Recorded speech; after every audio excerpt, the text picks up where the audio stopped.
चलिए आज के मुख्य वचन की ओर चलेंगे। प्रभु ने एक वचन जो मेरे हृदय में डाला, कईयों ने इस वचन को सुना हुआ है। मैं सुबह प्रार्थना कर रहा था, कल भी मैंने प्रार्थना करी, प्रभु आप कलीसिया से क्या बात करना चाहते हैं, क्योंकि मुझे समझ नहीं आ रहा था मैं क्या वचन लेकर प्रभु के सामने, प्रभु के लोगों के सामने आऊं। प्रभु ने मुझे एक वचन दिया और ये वचन मैंने भाई ऋषि के घर में पिछली मीटिंग में दिया है। तो मेरे माइंड में पता क्या बातें आ रही थी कि ये लोगों ने सुना तो हुआ है, इस वचन को देने का क्या फायदा। प्रभु ने मेरे को आवाज दी, ये सभी ने नहीं सुना। चलो मैंने मन पक्का बना लिया कि मैं आज ये वाला वचन दूंगा। मैं आपको बताऊं, बाइबल कहती है प्रभु एक नहीं बल्कि 2 बार बात करता है। मैं अपनी अलमीरा के पास गया, मैंने अपनी बाइबल को निकाला। जैसे ही मैंने बाइबल खोली, ये धागा देख रहे हो आप, ये मैंने बाद में डाला है यहां पर। जैसे मैंने बाइबल खोली, जैसे ही खोली, मेरे सामने वही वचन एग्जैक्ट मेरी आंखों के सामने। और मुझे ये वचन का मिलना, ये मोहर थी प्रभु की तरफ से। प्रभु आज इस कलीसिया से उस वचन के द्वारा बात करना चाहता है। हालेलुया। चलिए एक वचन को पढ़ेंगे जल्दी से, मेरे साथ निकाल लीजिए यहोशू नबी की किताब,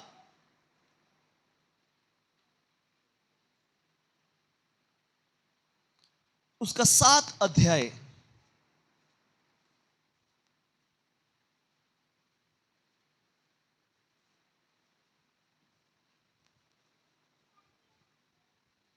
उसकी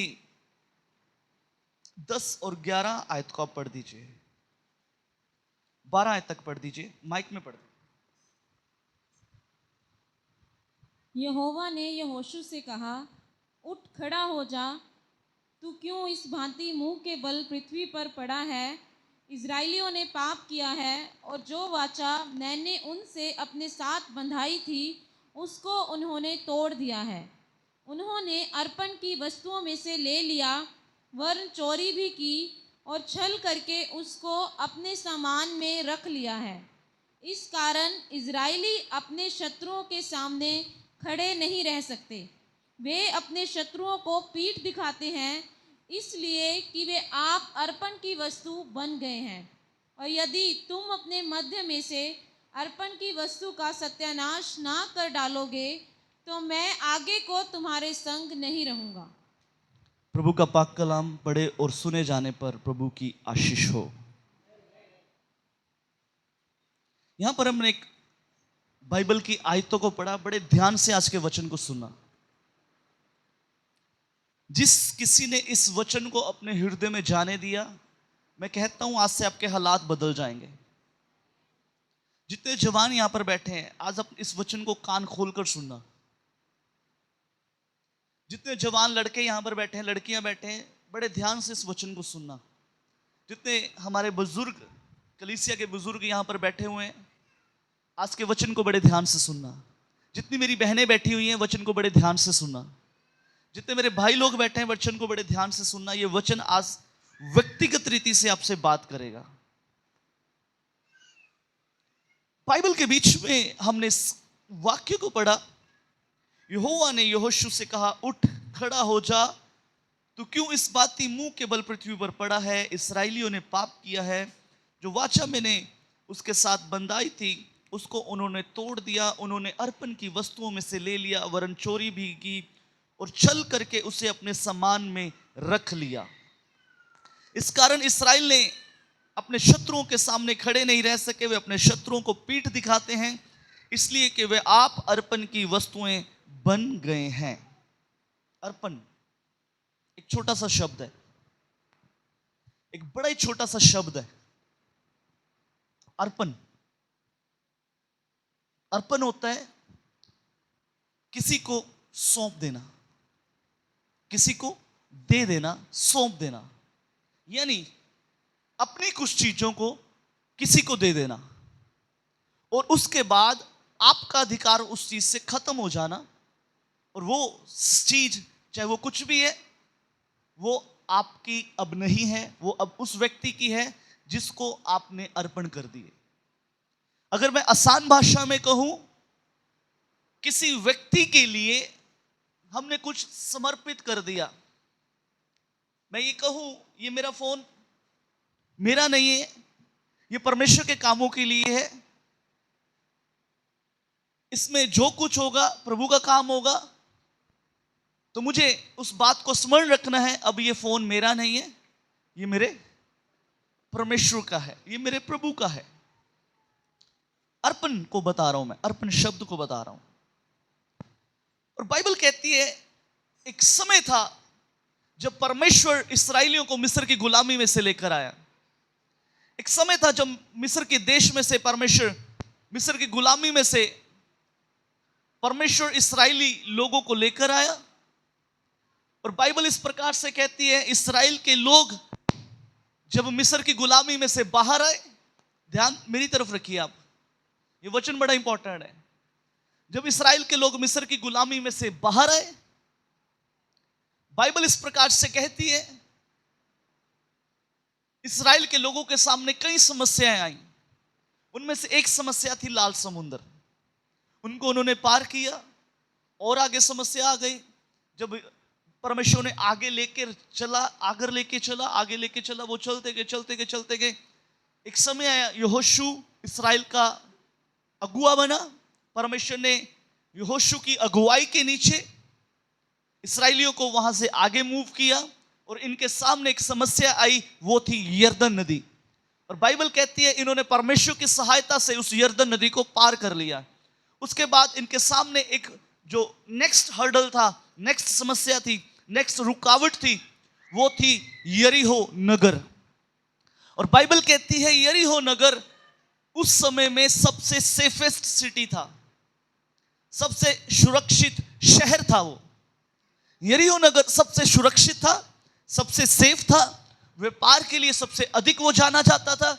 यरीहो नगर की कई विशेषताएं थी, और उसकी सबसे सुरक्षित उसको इसलिए बोला जाता था, यरीहो नगर के चारों तरफ एक बड़ी विशाल दीवार थी। वो दीवार यरीहो की रक्षा करती थी। वो दीवार इतनी मोटी और इतनी बड़ी थी, कुछ बाइबल के विद्वान कहते हैं उस दीवार की जो ऊंचाई थी वो कम से कम 30 से 40 फीट थी। और बाइबल के विद्वान कहते हैं एक समय में दो रथ छोटा नहीं होता, एक समय में 2 रथ उस पर दौड़ सकते थे, इतनी चौड़ी दीवार थी वो। और बाइबल इस प्रकार से कहती है, इन्होंने बिना किसी तलवार के, बिना किसी भाले के, बिना किसी हथियार के, बिना किसी औजार के, सिर्फ परमेश्वर की मदद के साथ उस दीवार को गिरा दिया। इन्होंने उस दीवार को हाथ भी नहीं लगाया। बाइबल में लिखा है परमेश्वर ने इनसे कहा, तुम हर रोज यरीहो के चारों तरफ चक्कर लगाना, 7 दिन चक्कर लगाना है, हर रोज 1 चक्कर लगाना है, 6 दिन 1 चक्कर लगाना है, 7वें दिन 7 चक्कर लगाने हैं। और इन्होंने वैसा ही किया। और 7वें दिन के बाद बिना औजार के, बिना किसी हथियार के, बिना किसी तीर के, बिना किसी भाले के, सिर्फ परमेश्वर की मदद के साथ वो दीवार ऊपर से लेकर नींव तक ढह गई, गिर गई, और इन्होंने यरीहो नगर के ऊपर कब्जा कर लिया। यरीहो नगर उस समय सबसे बड़ा नगर था। बाइबल के विद्वान कहते हैं उसकी अगर आप निकालें तो उस समय, आज के समय में गांव बड़े बड़े होते हैं, लेकिन उस समय में यरीहो बहुत बड़ा था। वो 11 एकड़ के करीब फैला हुआ था। और इनको बिना किसी औजार के, बिना किसी तलवार के, बिना किसी भाले के इन्होंने उस नगर को जीत लिया।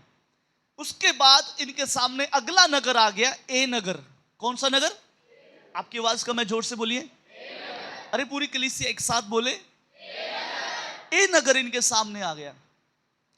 अब ए नगर एक छोटा सा नगर था। ए नगर के अंदर सिर्फ 12,000 लोग रहते थे। बाइबल के विद्वान बताते हैं ए नगर के अंदर सिर्फ 12,000 लोग रहते थे। और 12,000 लोग ए नगर के बीच में थे। ए नगर के बीच में कोई अच्छा व्यापार नहीं था, कोई वो समृद्ध नगर नहीं था। और बाइबल कहती है ना ही यरीहो की तरह, जिस प्रकार यरीहो के चारों तरफ विशाल बाउंड्री थी, लेकिन ए नगर के चारों तरफ कोई बाउंड्री नहीं थी। ऐसा बाइबल का इतिहास बताता है, बाइबल के विद्वान, बाइबल के स्कॉलर्स बताते हैं। और बाइबल इस प्रकार से कहती है, यहोशू ने अपने लोगों को उसका भेद लेने के लिए भेजा, यरीहो नगर, ए नगर का। और ए नगर का जब वो भेद लेकर आए, वहां के भेदियों ने आकर यहोशू से कहा, वहां पर अधिक लोगों को जाने की आवश्यकता नहीं है, लगभग 3000 लोग जाएंगे और ए नगर के लोगों को मारकर जीत कर आ जाएंगे। यहोशू ने उनकी बात को माना, 3000 लोग गए। और बाइबल में लिखा है, ए नगर के लोगों ने, वहां के राजा ने इनको दौड़ा दौड़ा कर मारा, इनको दौड़ा दौड़ा कर मारा, इतना मारा कि इनमें से 36 पुरुषों को जान से मार दिया। अभी अपनी जान बचाकर भागते हुए आए और यहोशू को जब मालूम हुआ, यहोशू, बाइबल कहती है, यहोशू ने अपने कपड़े फाड़ दिए, मुंह के बल गिर गया, परमेश्वर से कहने लगा, परमेश्वर क्या तू ए नगर के लोगों से हमें मारने के लिए लेकर आया, उनसे मरवाने के लिए हमें लेकर आया? बाइबल कहती है, परमेश्वर ने यहोशू से कहा, उठ। ऐसे मुंह के बल क्यों गिरा पड़ा हुआ है? इस्राएल के लोगों ने पाप किया है। बड़े ध्यान से सुनना आज के वचन को। इस्राएल के लोगों ने पाप किया है। वो पाप मालूम क्या था? आगे बाइबल में लिखा है, जब उसकी 11 आयत को आप एक बार पढ़ दीजिए, 11 और 12 आयत को जल्दी से प्लीज।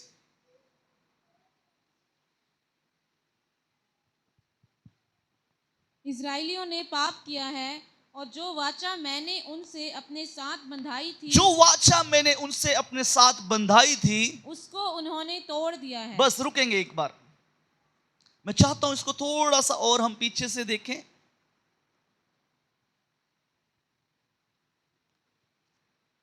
उसके 6 अध्याय के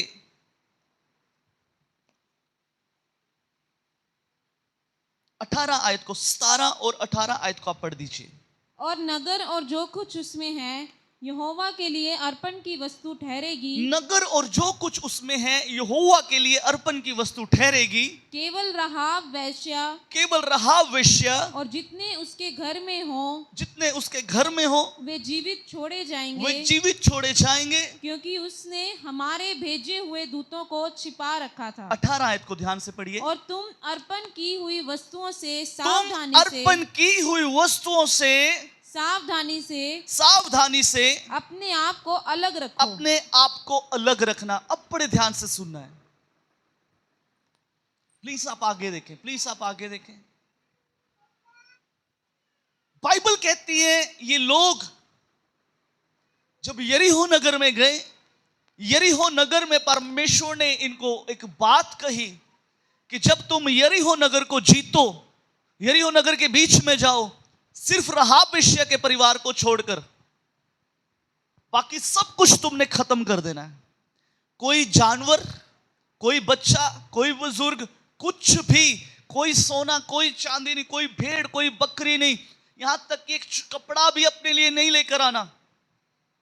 वो परमेश्वर के लिए अर्पण की वस्तु ठहरेगा, यानी कि वो परमेश्वर की वस्तु होंगी।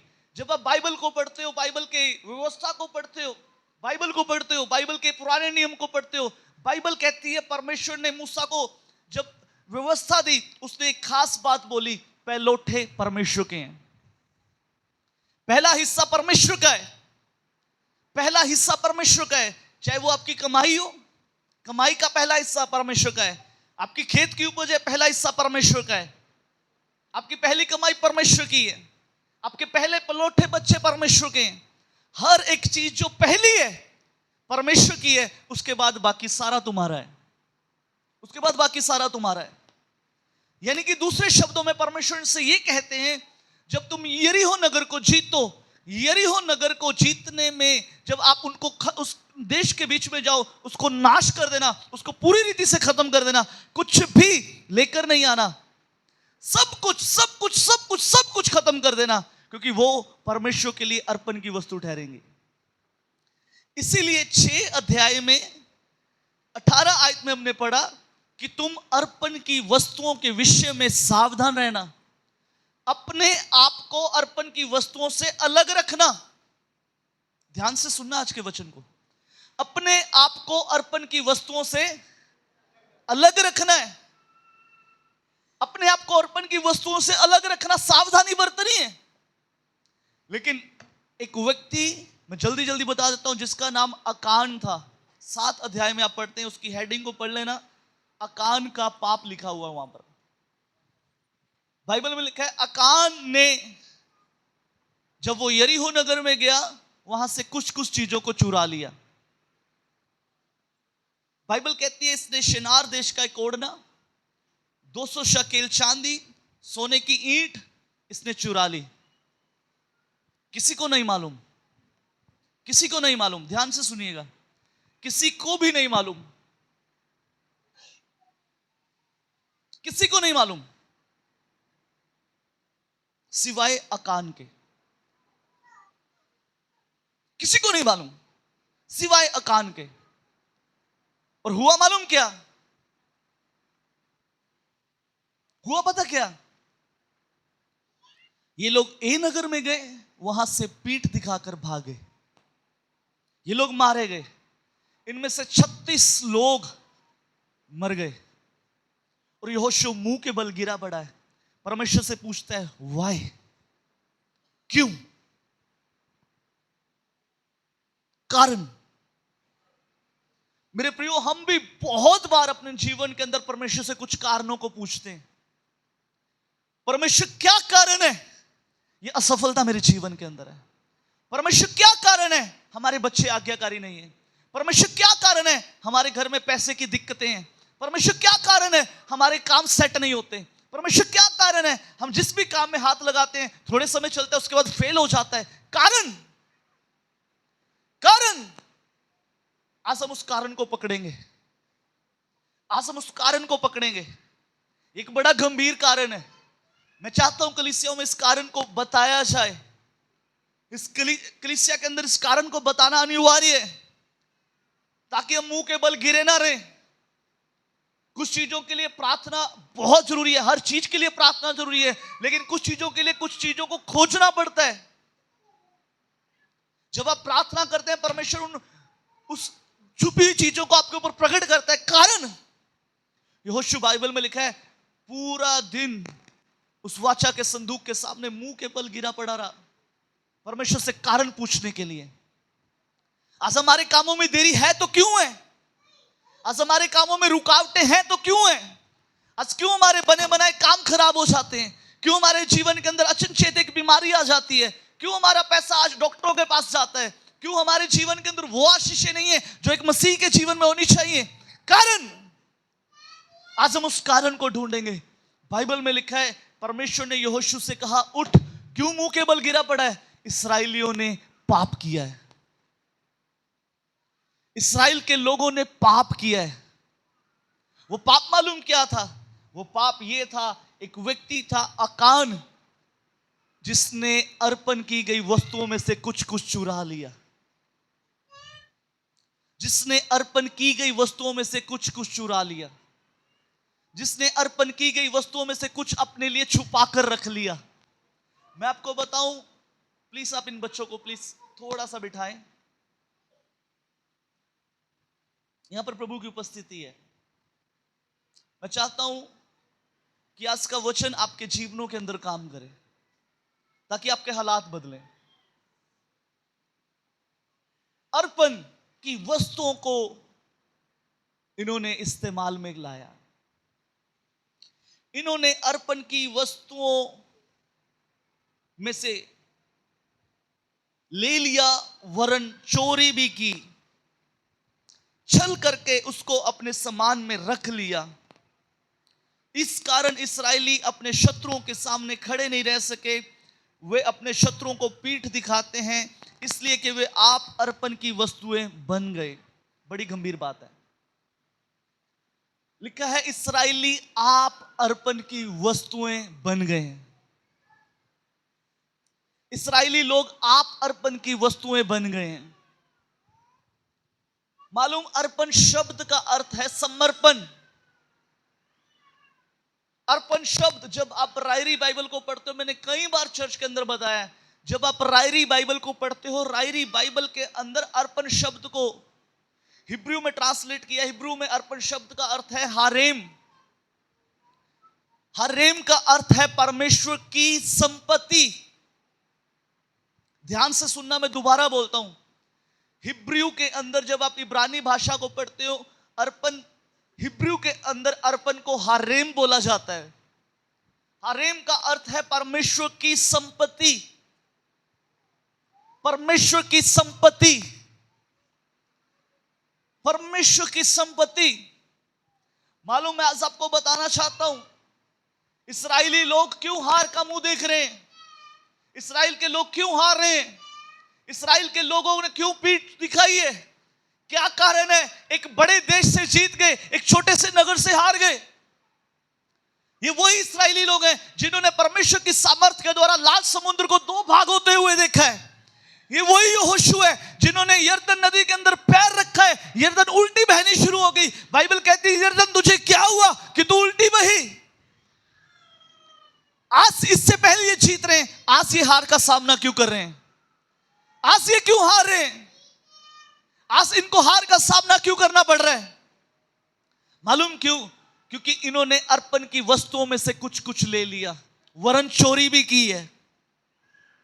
ध्यान से सुनिएगा मेरे प्रियो, मैं सबको बताना चाहता हूं, हम बहुत बार उत्साह में आकर कई बार कुछ भी मुंह से बोल देते हैं।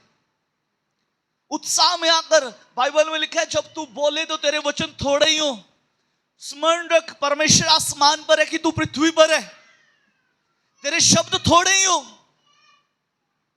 कई बार हम बहुत उत्साह में आकर कुछ भी बोल देते हैं। मेरा ये काम ऐसे बन गया, मैं इस परमेश्वर के लिए ये करूंगा।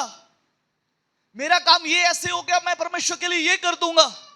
मेरे को कई लोग आके बोलते हैं, आगे देखिए प्लीज, मेरे को कई लोग आके बोलते हैं, पास्टर जी हमारी वो वाली नौकरी लगी, पहली सैलरी मैं प्रभु को दे दूंगा।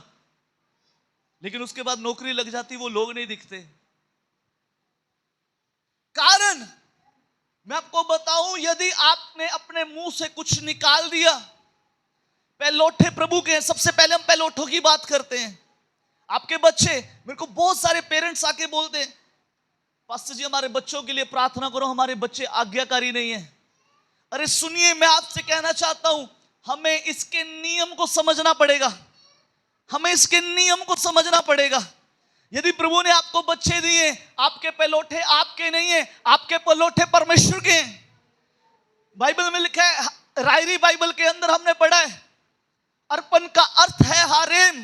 हरेम का अर्थ है परमेश्वर की संपत्ति। आपके बच्चे आपकी नहीं, परमेश्वर की संपत्ति है। इनको परमेश्वर के लिए इस्तेमाल कीजिए। और जब मालूम आप परमेश्वर के लिए अपने बच्चों को इस्तेमाल करेंगे, वही बच्चे एक दिन बड़े बड़े प्रचारक बन के निकलेंगे। वही बच्चे एक दिन बड़े बड़े कलीसिया के अगुए बनकर निकलेंगे। वही बच्चे हजारों की, लाखों की भीड़ के सामने प्रचार करेंगे। मालूम, आज इस बात को समझने की जरूरत है। आज इस बात की ओर अपने मुख को लेकर जाइए। आपके बच्चे आपके नहीं है, ये परमेश्वर की संपत्ति है। जब परमेश्वर ने आपको दिए हैं, मैं आपसे कहना चाहता हूं, मैंने बहुत सारी माओं को देखा है। मैंने अपनी सेवकाई के बीच में, जो मेरे को थोड़ा सा समय प्रभु की सेवकाई करते हुए है, लेकिन उससे पहले जब मैं अपने पापा के साथ था, मैंने उन दिनों के बीच में भी इन बातों को सीखा है, इन बातों को देखा है। मैंने बहुत सारी माओं को आंसू बहा के प्रभु से औलादों को मांगते हुए देखा है। प्रभु हमें औलाद दे दे, प्रभु हमें औलाद दे दे। लेकिन प्रभु ने तो अपनी उनको औलाद दी, लेकिन उसके बाद वो अर्पण के मतलब को नहीं समझ पाए, वो अर्पण के अर्थ को नहीं समझ पाए। बाइबल को जब आप पढ़ते हो, शमूएल की किताब में एक माँ है। बाइबल को जब आप पढ़ते हो, न्यायियों की किताब में एक माँ है। बाइबल में लिखा है एक माँ है जिसका नाम हन्ना है। एक माँ है सैमसन की माँ। इन दोनों की स्टोरी सेम है, ये दोनों बांझ है। लेकिन फर्क मालूम क्या है? एक के पास स्वर्ग परमेश्वर स्वयं आता है, परमेश्वर का दूत आता है और उससे आकर कहता है, परमेश्वर तुझे एक औलाद देगा, वो जन्म से नाज़ीर होगा, वो परमेश्वर के लिए तैयार किया जाएगा, वो परमेश्वर के लोगों को फिलिस्तियों से छुटकारा दिलवाएगा। लेकिन एक माँ जो परमेश्वर के घर में जाती है, एक माँ जो शमूएल की माँ है, जो आपको शमूएल की पहली किताब में मिलेगी। एक माँ जो शमूएल की माँ है, वो शमूएल की माँ, वो हन्ना, जिसका नाम हन्ना है, वो परमेश्वर के घर में जाती है और परमेश्वर के घर में जाकर प्रार्थना करती है, परमेश्वर यदि तू अपनी दासी के दुख पर दृष्टि करे तो जो औलाद तू मुझे देगा उसे मैं जीवन भर के लिए तुझे अर्पण कर दूंगी। मैंने कई सारी माँओं को देखा है, मैं कहता हूं मैंने कई सारी माँओं को देखा जिन्होंने आंसू बहा बहा कर परमेश्वर से प्राप्त किए, आंसू बहा बहा कर परमेश्वर से प्राप्त किए, प्रभु हमें एक औलाद दे दे, हमें एक औलाद दे दे। लेकिन मालूम उसके बाद काम आपका शुरू हो जाता है। आपके बच्चे आपकी नहीं, परमेश्वर की संपत्ति है। आपको हर रोज उन्हें तैयार करना है परमेश्वर के कामों के लिए, हर रोज उन्हें भेजना है परमेश्वर के कामों के लिए। उन्हें मना मत कीजिए, उन्हें रोकिए मत। चर्च के कामों से अपने बच्चों को कभी मत रोकिए। यदि आप उन्हें रोकेंगे शैतान उनका इस्तेमाल करेगा। प्रभु के महान दास, हमारे चर्च के सीनियर पासवान पास्टर प्रबोध के सिंह जी इस प्रकार कहते हैं, यदि आप विचार नहीं करेंगे तो शैतान विचार डाल देगा। यदि आप विचार नहीं करेंगे शैतान विचार डाल देगा। मालूम कई बार हम बहुत बहुत बहुत बहुत बहुत ज्यादा हल्के में लेते इन बातों को। अर्पण का अर्थ है परमेश्वर की संपत्ति। आज बच्चे आज्ञाकारी क्यों नहीं है? क्योंकि माँ बाप इस बात को गंभीरता से नहीं ले रहे। माँ बाप को समझ रहे हैं आपके बच्चे परमेश्वर की संपत्ति हैं। यदि आज आप उन्हें चर्च में आने से रोकेंगे, यदि आप उन्हें चर्च में आने से फोर्स नहीं करेंगे, मालूम होगा क्या? एक दिन आप कहेंगे वो चर्च आए, लेकिन वो चर्च नहीं आएंगे। आप उस दिन कोशिश करेंगे और एक समय ऐसा आ जाता है, माँ बाप को, मैंने कई माँ बाप को रोते हुए देखा है, कहते काश हमने अपने बच्चों को स्ट्रिक्ट किया होता चर्च के लिए। एक बार मैं आपको बताता हूं, मैं कभी अपनी गवाहियों से शर्माता नहीं हूं। उन दिनों की बात है जब मैं छोटा हुआ करता था। हमारा चर्च अंबेडकर नगर में लगता था। बहन सत्या आंटी हमारे उनको मालूम है इस बात के बारे में। और हुआ पता क्या, उन दिनों में टीवी के ऊपर सीरियल आता था शक्तिमान, जो बच्चे बहुत देखते थे। और वो शक्तिमान संडे के दिन आना शुरू हो गया। और एक दिन मैंने अपने पापा से जिद करी कि आज मुझे टीवी देखना है, आज मुझे शक्तिमान देखना है। और मेरे पापा ने मुझे दो बातें बोली, उसके बाद मुझे समझ आ गया। मेरे पापा ने दो बातें मुझे बोली, शक्तिमान तुझे यहां पर देखना है कि वहां चल के देखना है। मुझे समझ आ गया। मैं आपको बताऊं, उस दिन अगर मेरे पापा ने मुझे शक्तिमान देखने दिया होता, मैं कभी भी यहां पर ना खड़ा होता। मैं हर रोज हर संडे जिद करता शक्तिमान देखना है। मालूम आज माँ बाप एक बार चर्च बच्चों को फोर्स नहीं करते चर्च आने के लिए। अरे आप उनके माँ बाप हैं, वो आपके माँ बाप नहीं है। थोड़ा सा स्ट्रिक्ट हो जाइए। बाइबल में लिखा है जो छड़ी नहीं चलाता, बाइबल को आप पढ़ते हैं, आप पढ़ने वाले लोग हैं। उर्दू की बाइबल में बड़ा खतरनाक लिखा है, पंजाबी की बाइबल में और खतरनाक लिखा है। जो माँ बाप अपने बेटों के ऊपर, अपने बच्चों के ऊपर छड़ी नहीं चलाते, लिखा है वो उसका वैरी बन जाता है, वो उसका वैरी बन जाता है। मालूम आज जरूरत है, आपके बच्चे आपकी संपत्ति नहीं है, ये परमेश्वर की संपत्ति है। इन्हें परमेश्वर के राज्य के लिए तैयार करना आपके हाथ में है। इनको परमेश्वर के राज्य के लिए तैयार करना आपके हाथ में है। मैं आपको बताऊं, बेशक ये बच्चे इस समय यहां पर कुछ खेल रहे हैं, लेकिन बताऊं इनके अंदर वचन जा रहा है, इनके अंदर वचन जा रहा है।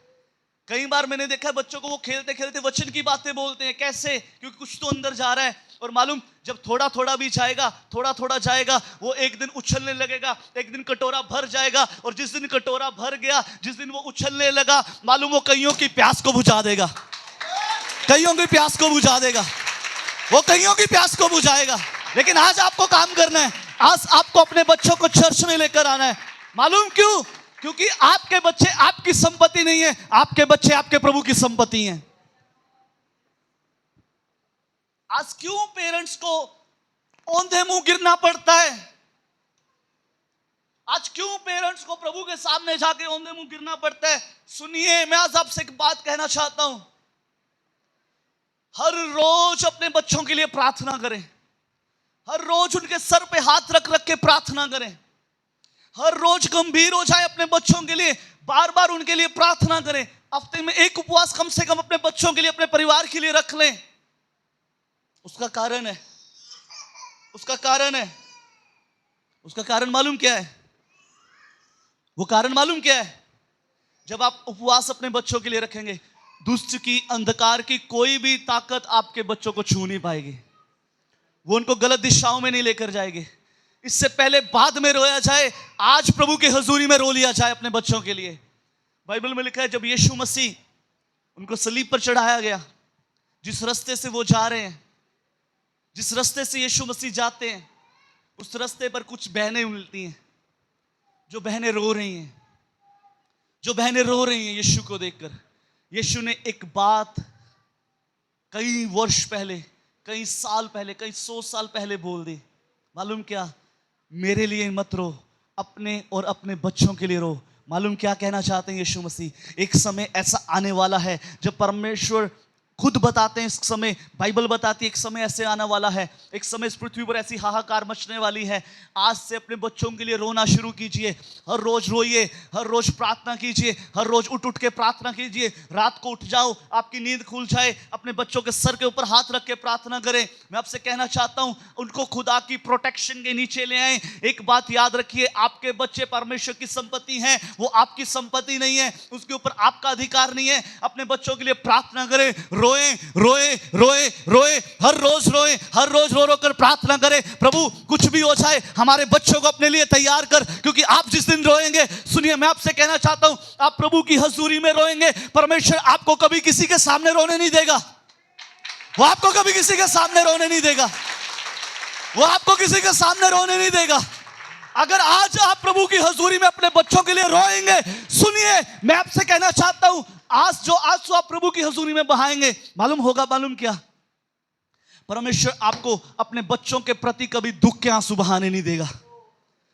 आप जहां पर जाएंगे, परमेश्वर आपके बच्चों को शाइन करेगा, परमेश्वर आपके बच्चों को चमकाएगा, परमेश्वर आपके बच्चों को उठाएगा, परमेश्वर आपके बच्चों को वो जवानी के बीच में अपने लिए इस्तेमाल करेगा। मैं आपको बताऊं, 14 साल की एज में मैंने बैप्टिज्म लिया। 14 साल की एज में, 20 साल की एज में प्रभु ने मुझे भविष्यवाणी का वरदान दिया। 20 साल की एज में प्रभु ने मुझे भविष्यवाणी का वरदान दिया। और मैं आपको बताऊं, मैं सारा आदर प्रभु को देता हूं, मैं अपने हाथ उठा के प्रभु को आदर देता हूं। प्रभु ने आज तक इस छोटे से दास के द्वारा, इसके मुख से कुछ भी बात निकली है, प्रभु ने उसे कभी जमीन पर गिरने नहीं दिया। इस बात का आदर मैं अपने प्रभु को देता हूं। लेकिन बताऊं, इसके पीछे मेहनत किसकी है? इसके पीछे मेहनत है हमारे माँ बाप की। इसके पीछे मेहनत है हमारे माँ बाप की। इसके पीछे मेहनत है हमारे माँ बाप की। सुनिए, मैं आज आपसे कहना चाहता हूं, अर्पण की वस्तुओं को इस्तेमाल में मत लेकर आए। अपने बच्चों को वो अर्पण के वस्तुएं हैं, वो परमेश्वर की संपत्ति है। इस्राएलियों ने पाप किया है। कई बार हम बोल देते हैं, परमेश्वर मुझे संतान दे, मैं तेरे लिए दे दूंगी, लेकिन उसके बाद संतान चर्च जाए कोई फर्क नहीं पड़ता, ना जाए कोई फर्क नहीं पड़ता, वो प्रार्थना करे कोई फर्क नहीं पड़ता। मैं एक दिन की गवाही बताता हूं। मैं ऑफिस के लिए लेट हो गया, सुबह सुबह की बात है, आज से तकरीबन 4-5 साल पुरानी बात है, 5-6 साल पुरानी बात है। मैं बाहर आया, मैंने अपने स्कूटर को किक मारा, मेरे पापा बाहर खड़े थे, मेरे को बोला खाना खा लिया? मैंने बोला नहीं, ऑफिस जाके खाऊंगा। कहते कोई बात नहीं, कहते प्रार्थना कर ली? उस दिन मैंने प्रार्थना नहीं की थी, लेट हो गया था। मैंने बोला नहीं, मैं आके कर लूंगा। कहते स्कूटर बंद कर, अंदर जाके पहले दुआ कर, फिर जाएं। कुछ लोग खड़े हुए थे, मेरे को उस समय बुरा लगा कि पापा ने ऐसे बोल दिया, लेकिन आज समझ आता है, अगर उस दिन डांट ना पड़ी होती, आज भी प्रार्थना ना होती। आज रोज प्रार्थना पता क्यों होती है? क्योंकि डांट खा रखी है, क्योंकि डांट खाई हुई है। आज हम चर्च के लिए क्यों तैयार हो जाते जल्दी उठकर? क्योंकि डांट खा रखी है। उनको कोई फर्क नहीं पड़ा, रोटी खाई, कहते कोई नहीं खाई कोई बात नहीं, खा ली ऑफिस जाके, लेकिन प्रार्थना किए बिना नहीं जाना, प्रार्थना किए बिना नहीं जाना, प्रार्थना किए बिना नहीं जाना। मैं आपको बताऊं, एक दिन मैं खेलते खेलते गिर गया। मेरे पापा ने मेरे को मालूम क्या पूछा, आज प्रार्थना नहीं ना की। मतलब वो छोटी छोटी बातों को प्रार्थना के साथ रिलेट करते थे। अगर हम गिर भी रहे हैं, अगर एक बच्चा खेलते खेलते तो वैसे ही गिर जाता है, लेकिन वो सिखा रहे थे, मैं दूसरे शब्दों में कहूं तो वो हमें सिखा रहे थे, अगर आप गिर भी रहे हो तो आपके जीवन में प्रार्थना की कमी है। आप गिर भी रहे हो, प्रार्थना की कमी है। एक बच्चा खेलते खेलते तो वैसे ही गिर जाता है, स्वाभाविक है। लेकिन पता वो क्या बोलते थे, तुमने प्रार्थना नहीं ना की। और हम कहते थे हाँ आज तो हमने सच्ची प्रार्थना, इसीलिए तो गिरा है।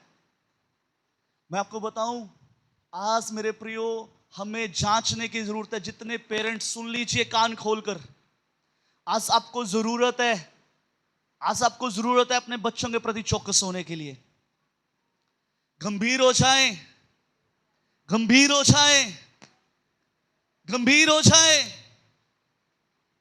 मैं आपको बताऊं, एक दिन मुझे मनाली जाना था यूथ कैंप के लिए, और मेरा बिल्कुल दिल नहीं कर रहा मेरा जाने के लिए, बिल्कुल दिल नहीं कर रहा। हमारी मम्मी धक्के के साथ हमें भेजती, जाओ जाओ जाओ। और फिर हम वहां पे जाके जब प्रभु में इस्तेमाल करता था ना, तब हमें समझ आता था, अगर मैं आज यहां पर ना आया होता तो मेरे को प्रभु कभी भी इस्तेमाल नहीं करता। हमारी बुआ के घर पे मीटिंग, वहां पर हमें वर्शिप के लिए बुलाया गया। वर्शिप टीम आई, वो कहते हमने साइमन को साथ में लेकर जाना है। उन्होंने जोर लगा लिया, मैं कहा मैं नहीं जाऊंगा। और मैं आपको बताऊं, मेरी मम्मी ने धक्के के साथ भेजा। और जब मैं गया वहां से, मेरा वापस आने को दिल ना करे। मालूम, आज आपको कोशिश करनी पड़ेगी अपने बच्चों के लिए। ये आप बो रहे हैं, हमारी माँ ने एक समय बोया, आज वो काट रही है। मैं आपको बताऊं मेरे प्रियो, इस बात को गंभीरता के साथ लें।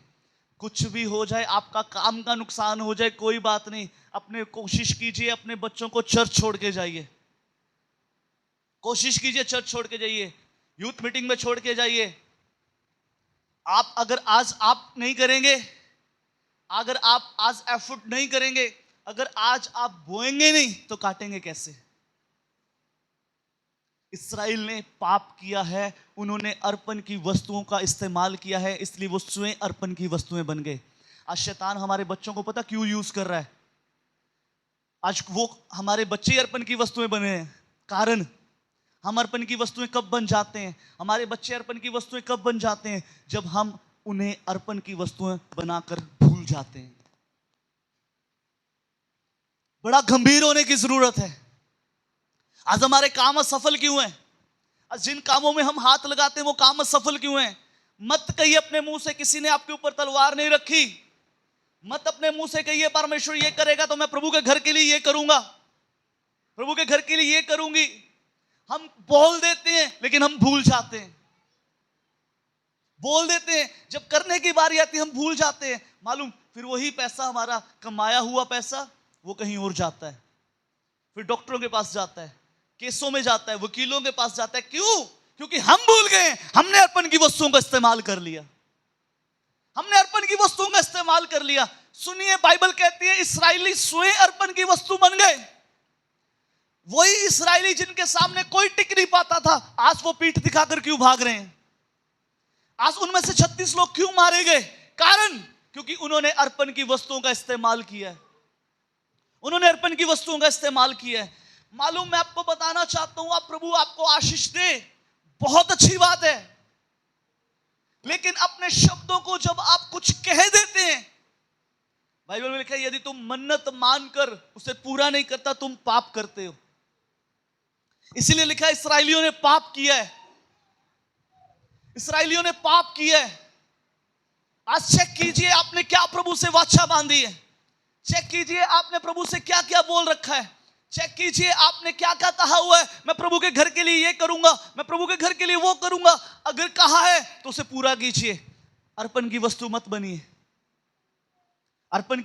बनिए। आज जरूरी है हमें चेक करने की, जरूरत है अपने आप को जांचने की।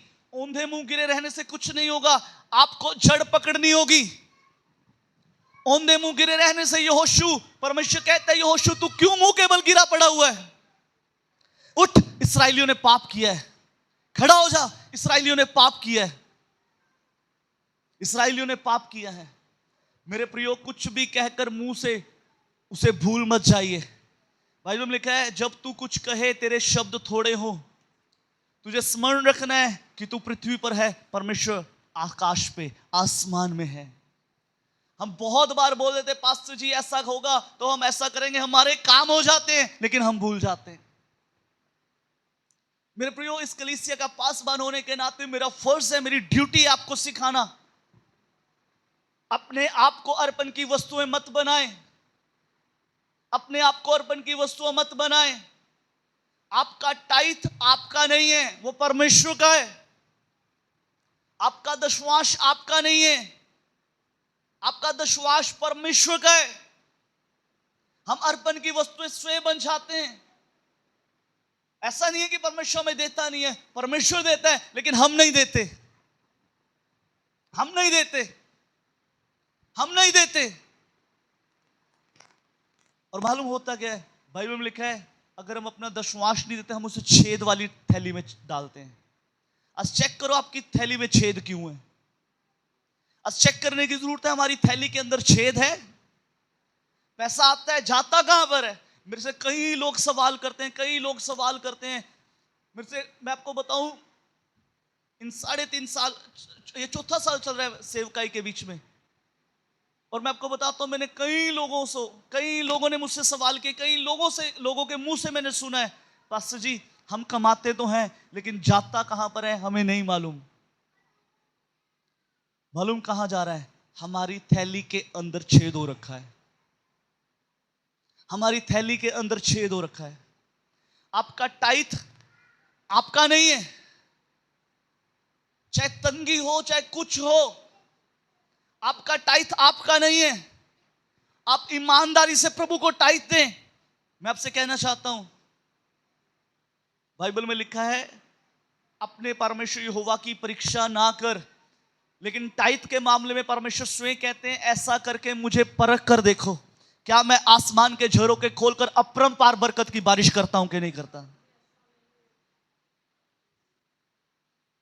आज आप अर्पण की वस्तुएं क्यों बन रहे हैं?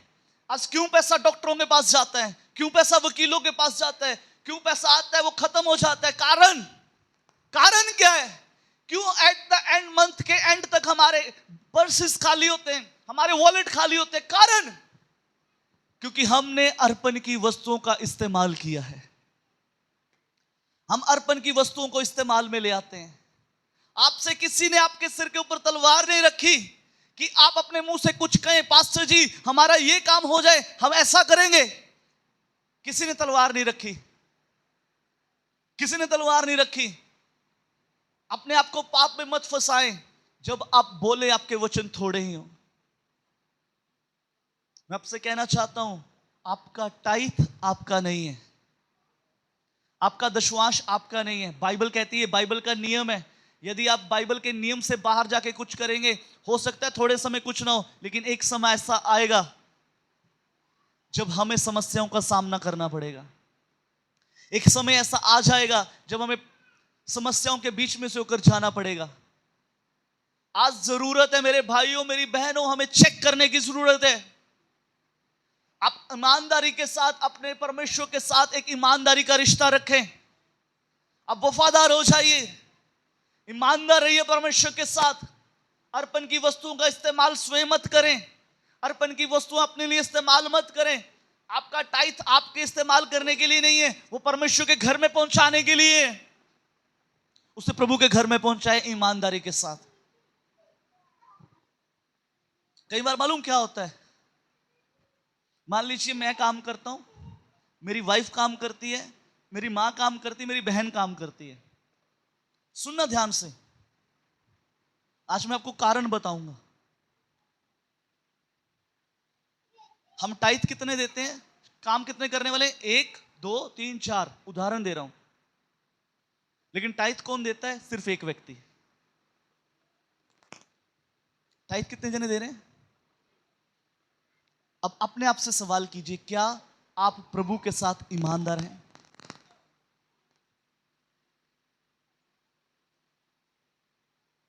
फेलियर का कारण क्या है, नाकामयाबी का कारण क्या है, हम क्यों असफल हो रहे हैं। यहोशू, तू ऊंधे मुंह क्यों गिरा पड़ा है, उठ, इस्राएलियों ने पाप किया है। आज इस पाप को अपने जीवन से निकालना है। अर्पण की गई वस्तुओं का इस्तेमाल प्रभु के लिए कीजिए। यदि आपने कुछ भी सोच लिया ना, मालूम, ये उस समय से शुरू हो जाता है जब आपने सोच लिया। यदि आपने कह दिया ना कि मैं प्रभु के घर में आकर सेवा करूंगा, भाई सुन लीजिए, यदि आपने एक बार माइक उठा लिया ना, भाई सुन लीजिए, यदि एक बार आपने आराधना के लिए गीत गाना शुरू कर दिया, सुन लीजिए, आप अपने नहीं, आप परमेश्वर की संपत्ति हैं। और यदि आप उसके बाद कुछ और करें, आपने पाप किया है और आप स्वयं अर्पण की वस्तु बन जाएंगे।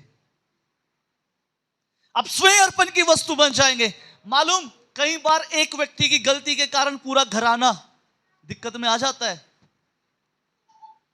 एक व्यक्ति की गलती के कारण, ध्यान से सुनना, मैं अपने जीवन की गवाही बताने जा रहा हूं,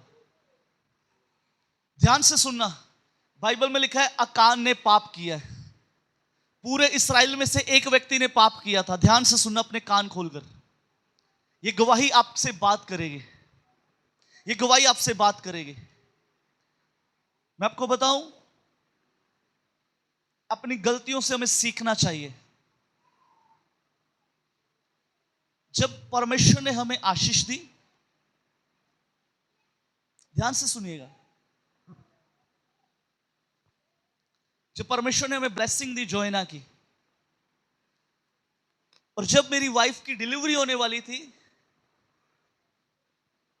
मैं इसी जगह पर बैठकर प्रार्थना कर रहा था और मैंने प्रभु से मांगा, प्रभु मेरी वाइफ की नॉर्मल डिलीवरी होनी चाहिए। जिस हॉस्पिटल में हम गए, हमने वहां पर ऑपरेशन का और नॉर्मल डिलीवरी के दोनों के चार्जेस पूछ लिए। मैंने प्रभु से कहा, प्रभु जी मेरी वाइफ की नॉर्मल डिलीवरी होनी चाहिए, जो ऑपरेशन वाला पैसा है वो आपके घर में दे दूंगा। जो ऑपरेशन वाला पैसा है, उदाहरण देता हूं, मान लीजिए 50,000 का खर्चा है ऑपरेशन का और नॉर्मल डिलीवरी का 40,000 रुपया। मैंने बोला मैं 10,000 जो बचेगा प्रभु मैं उसे अपने लिए इस्तेमाल नहीं करूंगा, मैं आपके घर में दे दूंगा। और मैं आपको बताऊं, प्रभु के अनुग्रह से प्रभु ने मेरी प्रार्थनाओं को सुना और मेरी वाइफ की नॉर्मल डिलीवरी हुई। और मैं आपको बताता हूं, जब मेरी वाइफ की नॉर्मल डिलीवरी हुई, हम खुश हो गए, आनंदित हो गए। परमेश्वर ने एक ब्लेसिंग दी है, हम उस आनंद को, उस आशीष को लेकर बैठे रहे। लोग आ रहे हैं, रिश्तेदार आ रहे हैं, मिल रहे हैं। उन सब कामों में 10 दिसंबर को मेरी बेटी हुई और लोग आ रहे हैं, रिश्तेदार आ रहे हैं, उन कामों में हम भूल गए, उन कामों में हम भूल गए। 5 जनवरी को सुबह, 5 जनवरी को किसी की डेथ हुई। मैं वहां पर गया हुआ था, मैं वहां से वापस आया तो मैंने सोचा कि मैं नहा लेता हूं, क्योंकि मैं वैसे ही उठ के ही चला गया था। तो मैंने अपनी मम्मा को बोला कि आप मेरा शर्ट ले आए। और मैं आपको बताना चाहता हूं, मेरी मम्मा ऊपर गए, कपड़े ऊपर छत पे फोले हुए थे, और नीचे जब वो आ रहे थे, तीसरी सीढ़ी से वो गिर गए, तीसरी सीढ़ी से वो गिर गए। और हुआ इस प्रकार से, उनका एंकल जो टकना होता है वो फ्रैक्चर हो गया, फ्रैक्चर हो गया। थोड़े समय बाद हम उनको डॉक्टर के पास लेके गए, डॉक्टर ने एक्सरे किया, फ्रैक्चर आया, प्लास्टर हुआ, और प्लास्टर होने के बाद उसने कुछ मेडिसिन दी, बोला 3 महीने तक अब रेस्ट, 3 महीने तक अब प्रॉपर रेस्ट। और मैं आपको बताऊं, मुझे फिर भी समझ नहीं आया। ध्यान से सुनना, उसके बाद सब कुछ अच्छा चल रहा था, सब कुछ अच्छा चल रहा था। चलो मम्मा का फ्रैक्चर हो गया, मम्मा रेस्ट पे हैं, लेकिन मुझे समझ नहीं आया। और हुआ इस प्रकार से, 20 जनवरी को मेरी वाइफ की तबीयत खराब हो गई। इनको हल्का हल्का बुखार आना शुरू हो गया और जब हमने डॉक्टर को चेक करवाया, डॉक्टर ने बताया कि इन्फेक्शन ज़्यादा हो गया है, आपको प्रॉपर ट्रीटमेंट लेना पड़ेगा। और मैं आपको बताऊं, मैं कभी सीएमसी हॉस्पिटल जा रहा हूं, कभी मैं किसी हॉस्पिटल जा रहा हूं, कभी किसी हॉस्पिटल जा रहा हूं, कभी किसी डॉक्टर से ओपिनियन ले रहा हूं, कभी किसी डॉक्टर से ओपिनियन ले रहा हूं, कभी किसी से ओपिनियन ले रहा हूं, एक हॉस्पिटल, 2 हॉस्पिटल, 3 हॉस्पिटल।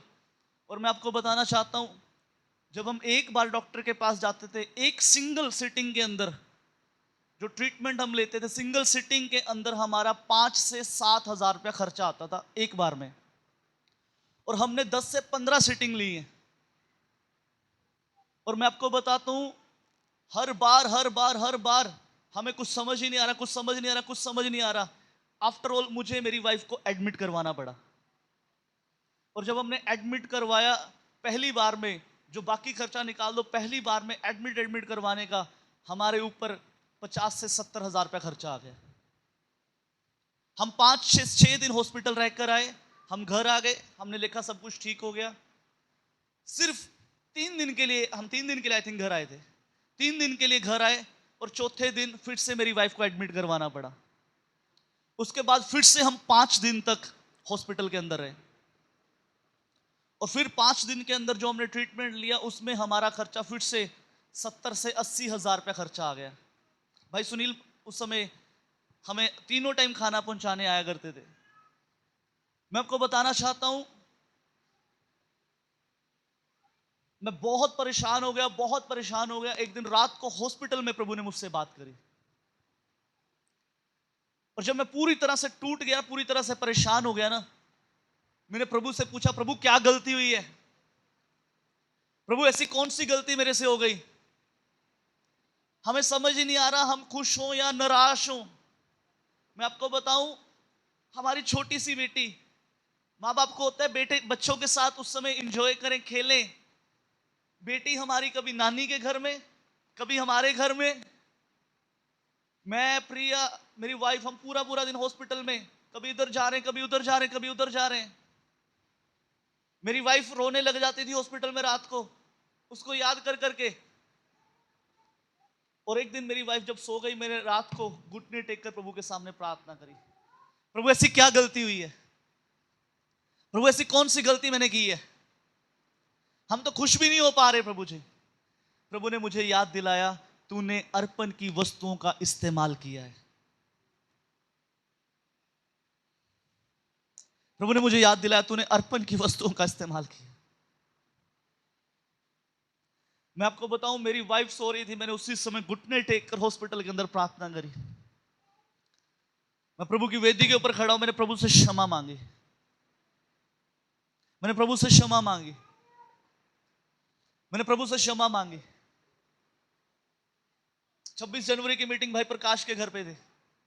हमने एक बड़ी मीटिंग टेंट लगा कर की। उस दिन मैं अकेला था और मेरे साथ प्रभु के दास। हमने एक नई जगह चर्च की ओपनिंग करी, मैं अकेला, प्रभु के दास, मेरा पूरा परिवार नहीं मेरे साथ। और मैं आपको बताऊं, उस दिन मैंने प्रभु के दास के सामने जाकर क्षमा मांगी। मैंने अपने अगुओं के पास गया, मैंने उनसे क्षमा मांगी और मैंने जो प्रभु ने मुझे स्मरण दिलाया, मैंने वो अर्पण की वस्तुएं प्रभु के दास के हाथ में रखी।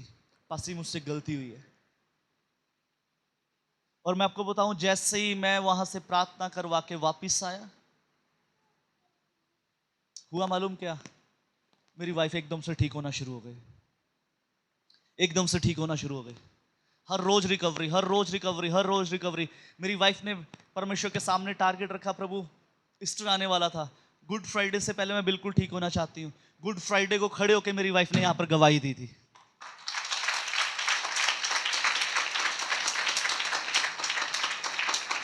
मेरे प्रियो, ये आसान नहीं है। बाइबल में लिखा है, यदि तू कोई मन्नत माने उसको मानकर भूल मत जा। तेरे शब्द थोड़े ही हो। आप अर्पण की वस्तुओं का इस्तेमाल खुद नहीं कर सकते। आप अर्पण की वस्तुओं का इस्तेमाल स्वयं नहीं कर सकते। आप अर्पण की वस्तुओं को अपने लिए इस्तेमाल नहीं कर सकते। जो परमेश्वर का है वो परमेश्वर का है, जो परमेश्वर का है वो परमेश्वर का है। बाइबल में लिखा है चाहे तुझे हानि उठानी ना पड़े, चाहे तुझे नुकसान उठाना पड़े, लेकिन उसे परमेश्वर के लिए निकाल दे। और मैं मालूम जब आप उसे परमेश्वर के लिए निकाल देते हैं, चाहे आपने एक नुकसान उठाया हो, परमेश्वर डबल भरपाई के साथ आपको वापस करता है। वो डबल भरपाई के साथ आपको वापस करता है, वो डबल भरपाई के साथ आपको वापस देता है। आज जरूरत है, आज जरूरत है, चेक कीजिए कैसी कौन सी वस्तु है जो आपने छुपा के रखी हुई है। ऐसी कौन सी कमिटमेंट प्रभु के साथ आपने की। आपने प्रभु से कमिटमेंट की है ना, प्रभु मैं 2 घंटे प्रार्थना करूंगा। अरे वो समय प्रभु का है, वो आपका समय नहीं है। आपने प्रभु से कहा ना, प्रभु मैं लोगों के लिए उपवास रख रख के आपसे प्रार्थना करूंगा। वो उपवास का समय आपका नहीं है, वो परमेश्वर का समय है। सतर्क हो जाए, अपनी सेवकाइयों के लिए सतर्क हो जाए। आपसे किसी ने आपके ऊपर तलवार नहीं रखी थी कि ये सेवा आपको करनी है। जब हम सेवकाइयां खुद ले लेते हैं ना, सुनिए वो समय जिस समय सेवकाई का है, उस समय आप अपने बिस्तर पर आराम नहीं कर सकते। आपको प्रभु के सामने उपस्थित होना पड़ेगा, आपको प्रभु के सामने उपस्थित होना पड़ेगा, आपको उसकी प्रेजेंस में आना पड़ेगा। अगर आपने प्रभु से प्रॉमिस किया है प्रभु मैं ये आपके लिए करता हूं, सुनिए फिर वो प्रभु के लिए है, उसमें समझौता नहीं चलेगा। और मैं आपको बताऊं, जितना मैंने सोचा था कि मैं प्रभु को दूंगा, प्रभु के घर में दूंगा, आपको बताऊं 3.5 लाख रुपया खर्च करने के बाद फिर अकल आई। 3.5 लाख खर्च करने के बाद अकल आई। इस पूरे ट्रीटमेंट में, जोइना की डिलीवरी से लेके मेरी वाइफ के ठीक होने तक, मम्मा के ट्रीटमेंट में, जो मैंने कैलकुलेट किया 3.5 लाख। और मैं आपको बताऊं उस समय मैंने अपने आप के लिए एक शब्द यूज किया कि अच्छा होता प्रभु का पहले निकाल दिया होता।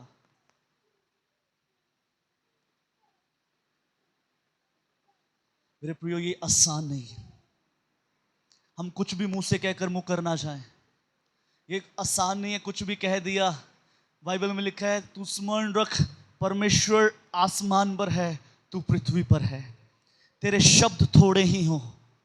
आपने कुछ भी कह दिया ना, प्रभु मैं आपके लिए करूंगा, प्रभु ये शर्ट आपके लिए है तो ये प्रभु के लिए है, प्रभु ये हारमोनियम आपके लिए तो वो प्रभु के लिए है। अगर आपने इस निर्णय ले लिया ना, प्रभु मैं तेरी आराधना करूंगा, फिर उस समय संडे के दिन आपको सही करेक्ट टाइम पे इस मंच के ऊपर होना चाहिए।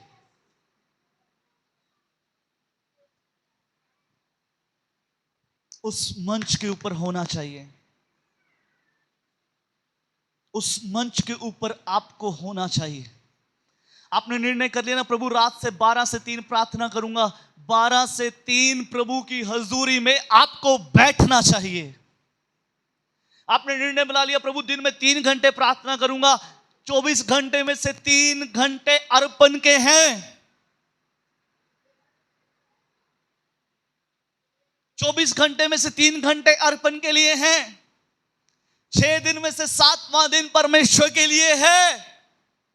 इसे अपने कामों में इस्तेमाल मत करें, लाखों का करोड़ों का नुकसान क्यों ना हो जाए। जब आप प्रभु के घर में रहेंगे, मैं आपसे कहना चाहता हूं लाखों करोड़ों आ जाएंगे, उनका नुकसान नहीं होगा। यस, जोर से ताली बजा के प्रभु का धन्यवाद करें।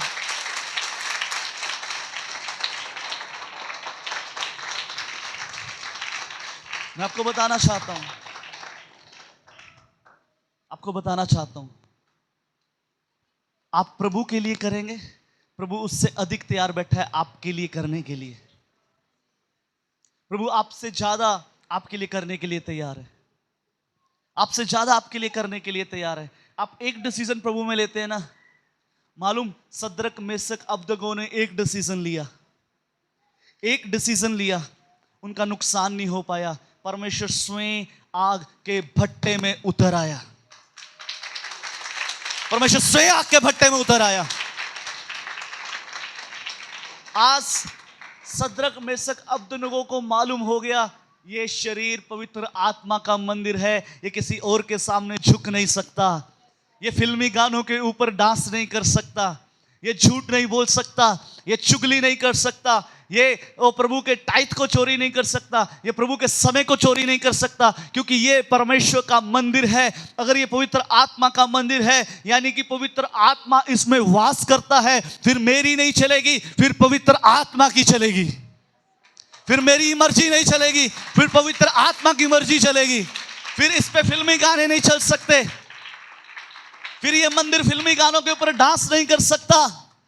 क्यों? क्योंकि ये परमेश्वर का मंदिर है। Hallelujah, hallelujah, hallelujah. अरे जोर से बोलेंगे हालेलुया। इस्राएल ने पाप किया है, इसलिए वो स्वयं अर्पण की वस्तुएं बन गए हैं। आज चेक कीजिए आपने प्रभु के लिए क्या क्या बोल रखा है। यह आसान बात नहीं है। क्यों हमारे काम रुक जाते हैं? क्योंकि हम मन्नत को पूरा नहीं करते, हम वाचा को पूरा नहीं करते, हम अर्पण की वस्तुओं का इस्तेमाल कर लेते हैं। एक मन्नत सिर्फ पैसे की नहीं होती, एक मन्नत आपने एक और बोली हुई है। मन्नत का अर्थ होता है वाचा। वाचा, वाचा होती है शब्दों के द्वारा बांधी जाती है, और वाचा दो जनों के बीच में होती है। आपने जिस समय तौबा करी थी ना, जिस समय आपने प्रभु यीशु मसीह को अपने जीवन का मुक्तिदाता प्रभु जानकर स्वीकार किया था, आपने परमेश्वर से एक वाचा बांधी थी। मालूम वो वाचा क्या थी? प्रभु यीशु, आज से मैं आपके पीछे चलूंगा, आपके हुक्मों को मानूंगा। ये भी एक वाचा है। उस वाचा को बांधने के बाद आप अपनी मर्जी नहीं कर सकते, आप अपनी मर्जी नहीं कर सकते। मसीह परिवार में सिर्फ जन्म लेना ये काफी नहीं है, मसीह को जान लेना काफी नहीं है। हर रोज मसीह में बढ़ना, हर रोज मसीह में चलना, हर रोज अपने आप को तैयार करना कि जब यीशु आए वो मुझे और आपको अपने साथ ले जाए। Hallelujah, hallelujah. चेक कीजिए, चेक कीजिए, चेक कीजिए। आखिरी बात बता के खत्म करूंगा। जो वो व्यक्ति पकड़ा गया, अकान पकड़ा गया, जब यहोशू को प्रभु ने बताया, उस व्यक्ति जो अकान जिसका नाम था वो पकड़ा गया। बाइबल में लिखा है 7 अध्याय के 21 पद में, 20 और 21 से पढ़ता हूं। अकान ने यहोशू को उत्तर दिया, सचमुच मैंने इस्राएल के परमेश्वर यहोवा के विरुद्ध पाप किया है, और इस प्रकार मैंने किया कि जब मुझे लूट में शिनार देश का सुंदर ओढ़ना 200 शकेल चांदी, 50 शकेल सोने की ईंट देख पड़ी, तो मैंने उसका लालच करके उन्हें रख लिया। वे मेरे डेरे के भीतर भूमि में गड़े हैं, सबसे नीचे चांदी है। आज चेक करने की जरूरत है, इस डेरे के अंदर क्या छुपा रखा है। मैं आपसे कहना चाहता हूं, आपका टाइथ आपका नहीं है। तंगी हो, कुछ हो, उसे प्रभु के घर में ले आइए, इससे पहले कि वो छेद की थैली में चले जाएं। मैंने अपने जीवन की गवाही बताई। काश मैं उस समय प्रभु के साथ खड़ा होता, तो मुझे 3.5 लाख रुपया हॉस्पिटल्स के अंदर खर्च ना करना पड़ता। काश मैंने उस समय अपनी गलती को स्वीकार किया होता। आपके बच्चे, यदि आपने प्रभु से कह दिया ना, मैं आपको बताऊं, मेरी रात को जितनी बार आंख खुलती है, मैं अपनी बेटी के सर के ऊपर हाथ रख के प्रार्थना करता हूं। जितनी बार मेरी आंख खुलती है, मैं उतनी बार इसके सर के ऊपर हाथ रख के प्रार्थना करता हूं। मुझे मालूम है, मुझे अभी से इसको तैयार करना है परमेश्वर के राज्य के लिए, क्योंकि मैंने और मेरी वाइफ ने एक कमिटमेंट करी प्रभु से, प्रभु जो पहला होगा, चाहे वो बेटा हो बेटी, वो तेरी महिमा के लिए होगा, वो सिर्फ तेरा होगा, वो सिर्फ तेरा होगा। मैं आपको बताऊं, हम अभी से उसको ऐसे माहौल में ज्यादा देर रहने नहीं देते जहां पर स्पिरिचुअल माहौल ना हो। मेरे अगुए ने मुझे एक बात सिखाई है, हमारे अगुए जो हमारे प्रभु के दास पास्टर प्रबोध के सिंह जी, उन्होंने मुझे एक बात सिखाई है, आपका परिवार आपकी जिम्मेवारी है। वो मुझे बिठा बिठा के सिखाते हैं पास में। उन्होंने मेरे को एक बार बोला, आपका परिवार आपकी जिम्मेवारी है, आपकी बेटी आपकी जिम्मेवारी है, इसको कैसे तैयार करना है ये आपको पता होना चाहिए।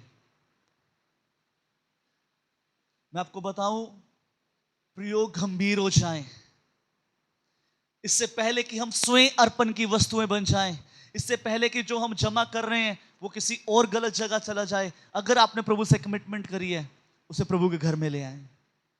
अगर आपने कमिटमेंट करी है, प्रभु इस देह के द्वारा तेरे सिवा किसी और की महिमा नहीं होगी, इस देह को सिर्फ प्रभु के लिए इस्तेमाल करें। अगर आपने कमिटमेंट करी है, प्रभु मेरा फोन तेरे लिए इस्तेमाल होगा, इसमें आप मूवीज नहीं देख सकते, इसमें आप फिल्मी गाने मत सुनिए, इसको इंटरनेट को आप गलत दिशा में मत यूज कीजिए, ये प्रभु की संपत्ति है तो प्रभु के लिए इस्तेमाल होनी चाहिए। अगर आपने प्रभु से कमिटमेंट कर ली, प्रभु मेरी गाड़ी तेरे लिए इस्तेमाल होगी, उसे प्रभु के लिए इस्तेमाल कीजिए।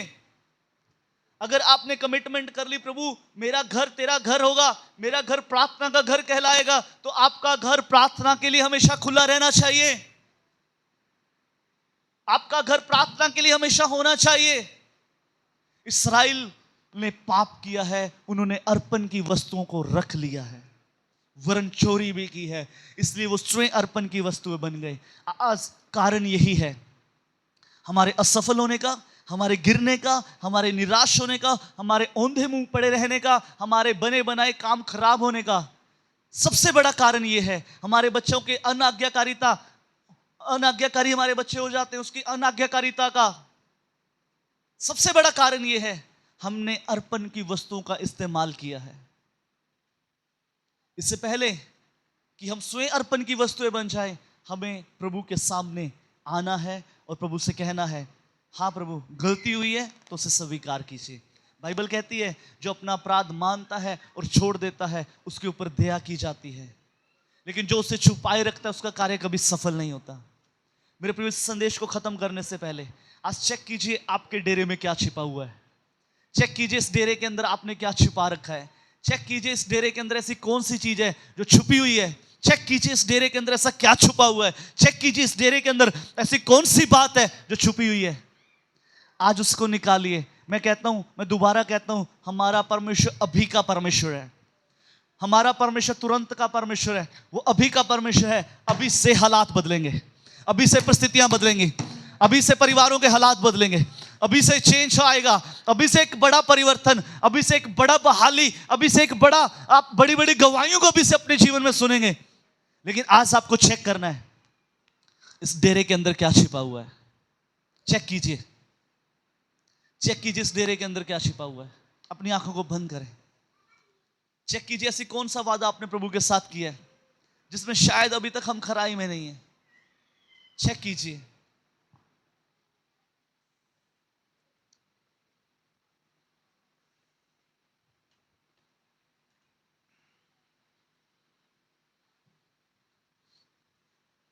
चेक करने की जरूरत है। चेक कीजिए, चेक कीजिए, चेक कीजिए इस डेरे के अंदर क्या छिपा हुआ है। इस डेरे के अंदर क्या छिपा हुआ है। इस डेरे के अंदर क्या छिपा हुआ है। इस डेरे के अंदर ऐसी कौन सी चीज छिपी हुई है। चेक करने की जरूरत है।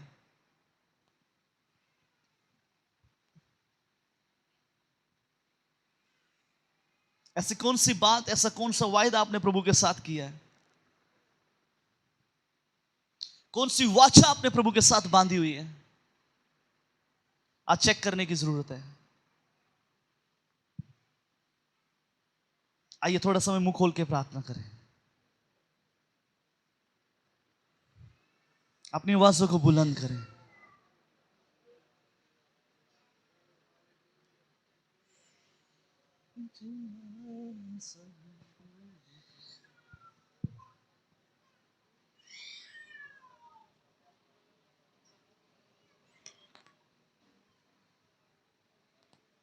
धन्यवाद यीशु। ओरे बेसे केंदे ननारा बाला रनारी बियाला राला बाऊ। ओरे बेशे कोंदोरो नोरे बेसे केंदे रीनी याला राला बा।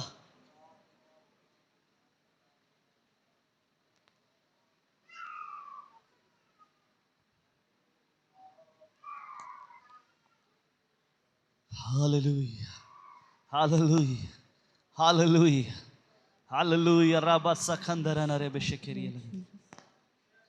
कुछ तो है जो डेरे के अंदर है। इसराइलियों ने पाप किया है, इसलिए वो स्वयं अर्पण की वस्तु बन गए हैं।